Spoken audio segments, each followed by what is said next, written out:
Good morning, everyone. This is Fulton from Laser Loot Air Student Radio. This is my music room for Tuesday, December 15th.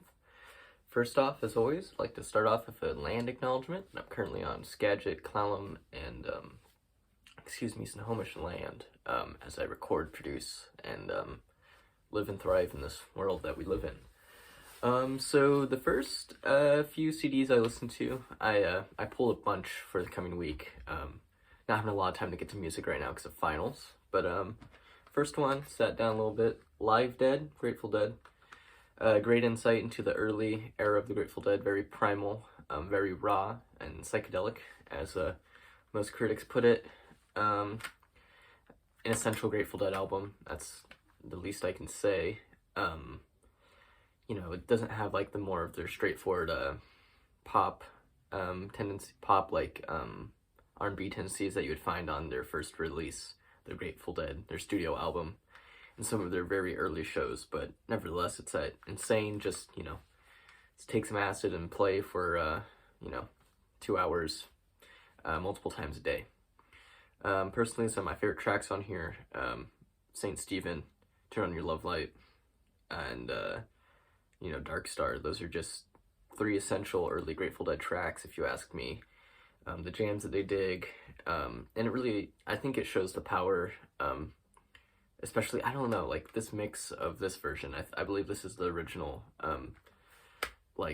master just transferred to digital. Phil's bass playing is insane, very strong. It's really a strong driving force. I think people forget about the Grateful Dead, or they just immortalize Jerry Garcia, but, you must realize it's an entire unit working here. It's called a band, not an individual. Next CD I listened to, John Coltrane, Lush Life.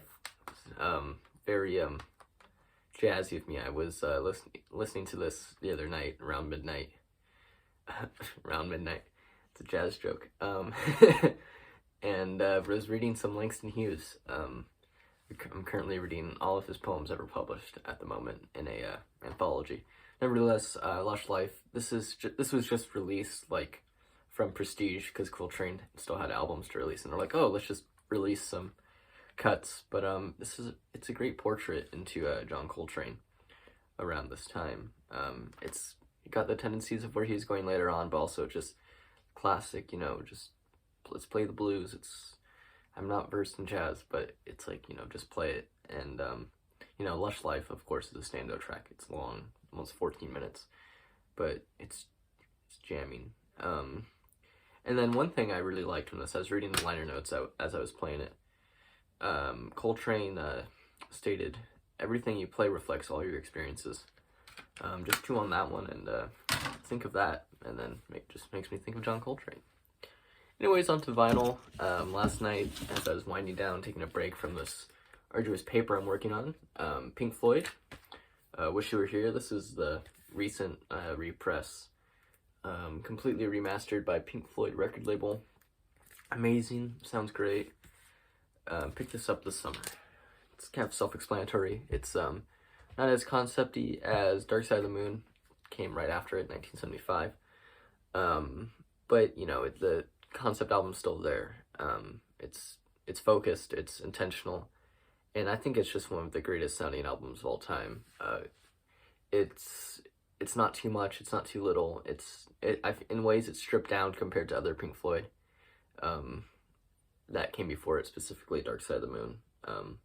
You can really hear everything, and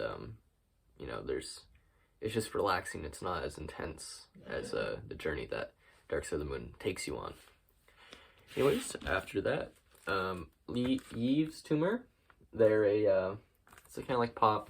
I believe I've shown this before. Kind of like pop, R&B, gothic. It's a mix of so many things, but it's an amazing album. Highly constructed. Mainly kind of like love songs. But it's just so intelligent and so calculated. And aesthetically, it's really pleasing. I've probably shown this to you before, but open the inside, gatefold.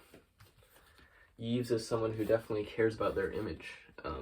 They're a very powerful and strong creative force in the music industry today. This is definitely one of my top albums that came out this year in 2020. it's a great starting place for anyone. It's called, I always forget of it. I just think of, oh, it's Youth Tumor, but it's Heaven to a Tortured Mind. Yeah, great starting place for their work. Highly recommend it to anyone who's looking to get into something a little new and different. Up next, nudity warning, Jerry Garcia. Garcia, I believe I've shown this before. It's his first solo album. Extremely tight. Garcia plays almost every instrument on the album, except for Bill Kreutzmann on drums. What can I say? It's essential. It has many now Grateful Dead staple like live cuts. I repeat that. But I was listening to it. I was just really listening to how Jerry Garcia layers and extends things, specifically with the use of pedal steel guitar, acoustic guitar, electric guitar, and of course piano. They're all like accenting and harmonizing with each other, but moving at different places in time. It's very strong, very powerful. It's definitely just one that you'd want to toss on while you're driving down the road in the summer. The other night, this was extremely fitting to what occurred the other night. King Crimson, Larks, Tongues, and Aspic. This is the 200-gram repress from a couple years ago. Amazing album. I was listening to this on like a not so great system, but now I'm listening to it on my current setup, and the noises, what does Bill Bruford call Jamie Muir call it? All sorts and percussion, and it's such a strong album. It digs so many different sounds and vibes, and it makes you unsteady and unnerved. And personally, John Wetton on vocals is just amazing. While live, he's not so great. He wasn't so great, but on the album, he just sounds amazing. And of course, Robert Fripp's going insane. But it'd be nice to see. It'd be amazing if Bill Bruford and Jamie Muir would have stuck around together and maybe did more stuff in Crim or outside of it, like some sort of percussion duo, because it's so powerful. And this album really, it's an essential King Crimson album. It's a great album that just influenced metal in a way. It's very metal. Yeah, and lyrically, it's dense. As I was saying, it fit the other night because someone was stealing mail, and Lamet and Exiles was playing. It's just a very emotional tinge, and there's a level of uncertainty going on as well about what was going to happen to the person. I don't know if they were ever caught, but they left. But the percussion was just heightening the moment. Anyways, up next, Naked Giants, The Shadow. I've shown this before, self-explanatory. Seattle garage dad rock in 2020. Great album. Up next, Hendrix, Band of Gypsies. Another essential 60s album.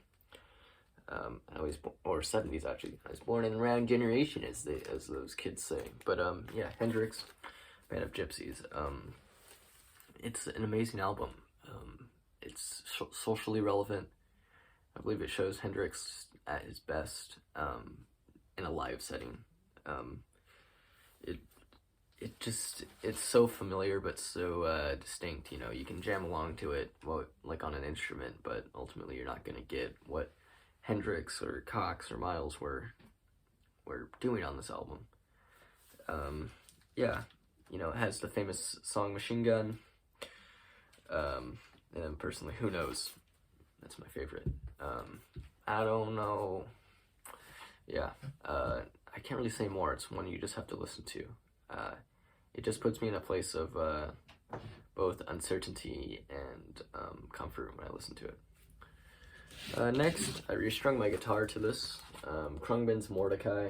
This pressing sounds like total garbage. This is the Summer Skywave version. It only sounds good around Pelota. Like side 2 sounds okay.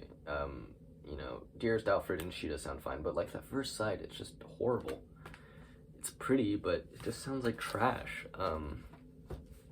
So I think I'm eventually gonna buy another copy of just the normal black vinyl, but it just sounds like garbage if you ask me. Nevertheless, it's a great album. Definitely, it's one of the better albums of 2020. It's definitely not as good as the other work in my opinion. However, it is a good starting point to Krungbin. It's more straightforward, and you still get to experience all of the global influences that Krungbin presents as a band, which I think is really important. My buddy Felix and I wrote an article on Mass Media, the Mast school newspaper, on how Krungbin cultivates these global influences and global literacy, and how it's important to us as humans to experience these kind of things. Personally, Krungbin is that band.